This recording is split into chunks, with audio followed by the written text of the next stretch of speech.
Bismillahirrahmanirrahim. Assalamualaikum warahmatullahi wabarakatuh. Alhamdulillahil qail. A'udzu billahi minasy syaithanir rajim. Wasari'u ila maghfiratin min rabbikum wa jannatin 'arduhas samawati wal ardu 'iddat lil muttaqin. أشهد أن لا إله إلا الله وأشهد أن محمدا رسول الله. اللهم صل وسلم على هذا النبي الكريم نبينا محمد وعلى آله وأصحابه أجمعين. أما بعد. Jamaah salat subuh Masjid Besar Nur Muhammad yang dimuliakan oleh Allah Subhanahu wa Ta'ala. Jumat subuh ini kita berada di tanggal 12 bulan Dzulqa'dah tahun 1444 Hijriah. Bulan yang sering disampaikan oleh para dai, para mubaligh sebagai bulan yang istimewa dalam Al-Quran, 4 bulan haram. Inna iddatasy syuhuri indallah isna asyara syahran. Bilangan bulan menurut Allah itu ada 12 bulan. Minha arba'atun hurum. Di antara 12 bulan ada 4 bulan haram. 4 bulan haram ini bulan yang istimewa, bulan yang banyak ibadah kepada Allah adalah bulan Rajab sebelum masuk Sya'ban, sebelum masuk Ramadan, kemudian bulan Dzulqa'dah, Dzulhijjah dan bulan Muharram. Berturut-turut mulai dari bulan Dzulqa'dah, bulan depan bulan Dzulhijjah dan berikutnya bulan Muharram, itu Nabi tidak ada kegiatan lain kecuali bermunajat, memperbanyak ibadah dan tidak melakukan rihlah, berjalan ke mana saja. Kumpul dengan para sahabat di Masjid Nabawi untuk terus bermunajat kepada Allah. Tentu bagi kita yang mengaku diri sebagai pengikut setia Rasulullah akan melestarikan sunnah ini. Man ahya sunnati faqad ahabbani. Siapa yang menghidup-hidupkan sunnahku, maka dia telah membuktikan kecintaan kepada Rasulullah. Tidak cukup dengan ungkapan kata, tetapi perbuatan nyata melanjutkan apa yang telah dilakukan oleh Rasulullah, para sahabat, tabi'in, tabi'un, dan hari ini, bulan ini kita insya Allah ikhtiar kita untuk melakukan apa yang dilakukan oleh Rasulullah. Jamaah rahimahumullah, melihat perkembangan keislaman, suasana keagamaan dari orang-orang sekitar. Kenapa ini saya angkat? Karena kita rata-rata punya HP, punya akses untuk menyerap informasi bagaimana cara keagamaan orang-orang yang ada di sekitar kita. Bahkan bukan hanya di sekitar kita, tetapi saudara-saudara kita yang sedang ibadah haji sekarang itu menyampaikan berita terkini apa yang ada di Madinah dan sekitarnya, itu kita tahu begitu cepat. Hikmah besar dari mengetahui ini ternyata pengulangan sejarah. Ada orang yang konsis memelihara agama ini dan membuktikan ketaatannya luar biasa. Ada orang yang ternyata kecerdasan itu tidak digunakan untuk mendapatkan hidayah dari Allah. Jamaah tahu ketika dulu sejarah perjalanan umat Islam di Turki itu ada seorang tokoh yang bernama Mustafa Kemal Atatürk, Muslim, cerdas, tetapi hidayah Allah tidak ada, kecuali dia menjadi penentang agama Allah. Perjalanan sejarah Abu Jahal, Abu Lahab bukan orang bodoh, orang cerdas juga, tapi hidayah Allah tidak mancap ke dalam hatinya. Termasuk juga sahabat-sahabat yang lain waktu itu. Tetapi dalam perjalanan waktu ada sahabat yang awalnya menentang, kemudian menjadi pendukung Rasulullah, menjadi garda terdepan untuk bagaimana memperjuangkan kebenaran dalam agama ini. Siapakah dia? Salah satunya adalah Umar bin Khattab. Sampai kemudian dikuburkan di samping Rasulullah. Awalnya menjadi penentang, akhirnya menjadi garda terdepan untuk membela Islam dan mengharumkan nama Islam. Apa ini? Ini faktor hidayah. Ini faktor petunjuk dari Allah.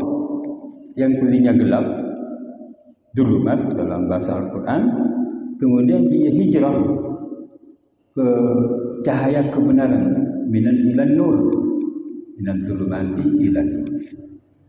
Ini perjalanan sejarah yang mengungkap di dalam Al-Quran. Pentingnya sejarah itu sampai-sampai ada sebuah surat ke-28 namanya surat Al-Qasas. Surat Al-Qasas itu adalah surat tentang kisah-kisah. Dan beberapa ayat mengatakan Fanduru kaifa kana akibatul mukadzibin. Cobalah engkau analisa, cobalah engkau perhatikan bagaimana akibat dari orang-orang yang mukadzibun, orang-orang yang berbohong. Jadi kebohongan. Ada apa kok kita harus membahas ini pada jamaah? Itu virus. Kalau tidak di-cut, virus itu terus berkembang dan tiru-tiru.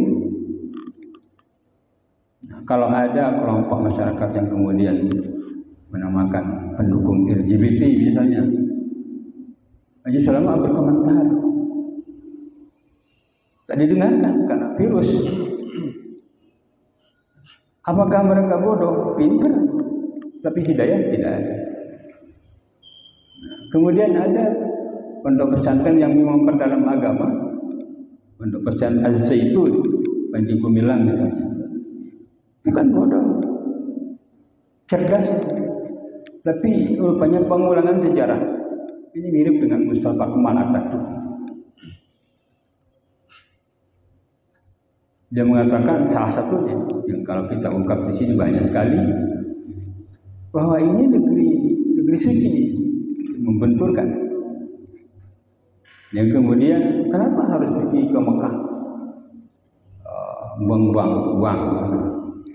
Nah ini kan kekotoran hati. Coba dibuka dalam surat Ali Imran 196. Inna awwala baitin wudi'a lin-nasi lalladzi bi Bakkah mubarakan wa hudan lil 'alamin. Sesungguhnya rumah yang pertama kali dibangun belum ada manusia. Inna awwala baitin wudi'a lin-nasi, untuk manusia. Di Bakkah Mubarak, Baitullah yang ada di Makkah. Hudan, nah kemudian hudan, begitu dia Allah menyatakan ini tempat belum ada manusia, sudah ada itu Baitullah. Wahudan, dan Allah memberikan petunjuk kepada semua manusia, kecuali Panji Gumilang,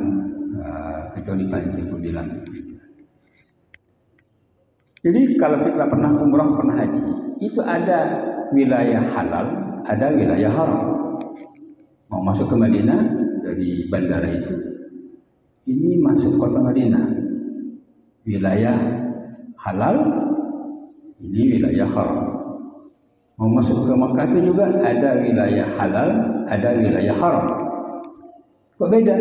Ya itulah Allah. Kalau masuk, pecah otak manusia dan bisa menyelesaikan.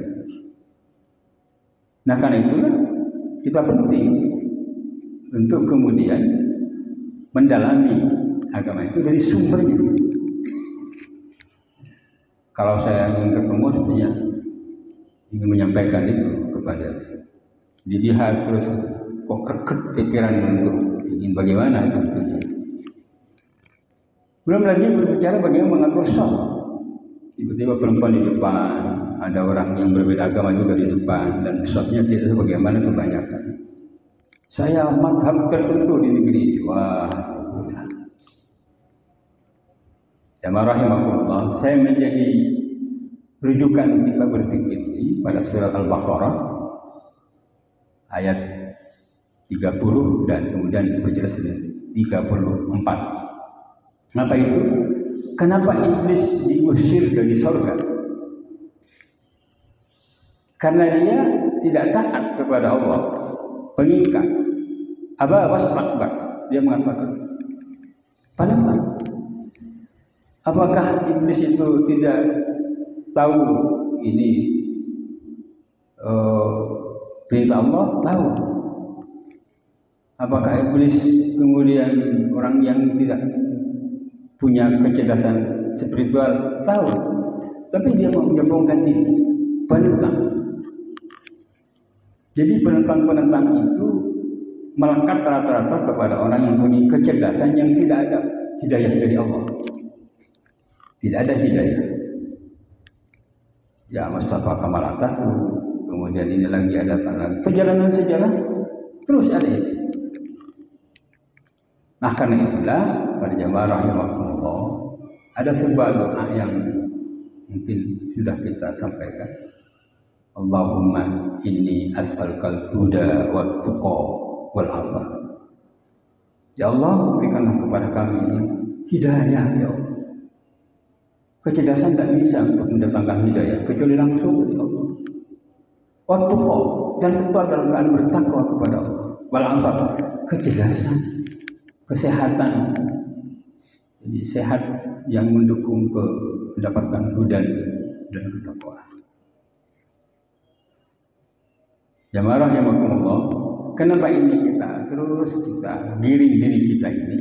Saya ulang lagi, itu virus masuk ke anak-anak kita, masuk ke kelompok intelektual, menjadi kelompok liberal, pembenaran akal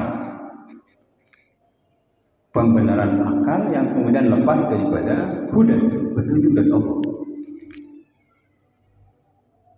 Nah, seperti kita sholat yang 5 waktu ini, kemarin sholat subuh lagi. Kenapa sih kok 2 rakaat? Kok tidak 4 rakaat? Akal berbicara seperti itu kan bagus untuk olahraga, akal. Tapi Allah menguji ketaatan, tak ada. Subuh 2 rakaat, waktunya sudah ditentukan. Zuhur 4 rakaat, waktunya sudah ada. Ada kaifiah yang memang tak terbantahkan. Asar, maghrib, seluruhnya. Jadi Allah itu menguji ketaatan. Karena itu dalam Al-Quran itu sering diulang-ulang, isma'u wattaqu, dengarkan dan bertakwa. Jadi pendengaran ini digunakan untuk kemudian mendapatkan ketakwaan kepada Allah. Jadi kalau kita lihat ada pertunjukan LGBT kemarin itu, LGBT ini kan kawin sejenis, maunya laki-laki sama laki-laki, sudah lama, perempuan sama perempuan, kan menentang sunatullah, menentang Allah. Dipaksakan masuk ke negeri ini yang mayoritas muslim, dipaksakan dengan segala macam cara, didanai dengan macam cara. Itulah yang kemudian dalam Al-Quran, hati-hati, walam tarda ankal Yahud, orang-orang Yahudi membawanya, Nasara dan kelompok yang bekerja sama. tidak akan pernah rela kemajuan Islam, orang yang konsisten beribadah dengan tekun, tidak pernah rela. Jadi bagaimana diganggu terus dan ingin berpikir bebas.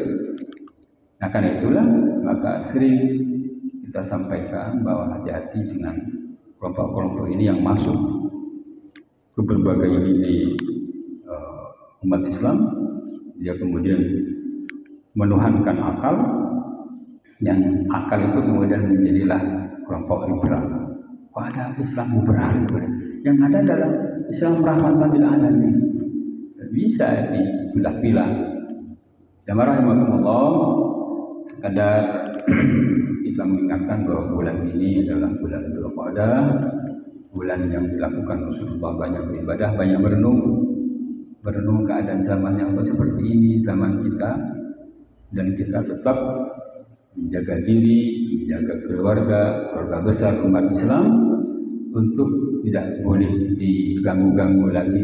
Ini buat seperti ini, ada radikal ini pecah umat Islam. Dan kami dari Majelis Ulama terus mengkaji agar ukhuwah ini, persaudaraan kita itu bersama Islam tetap.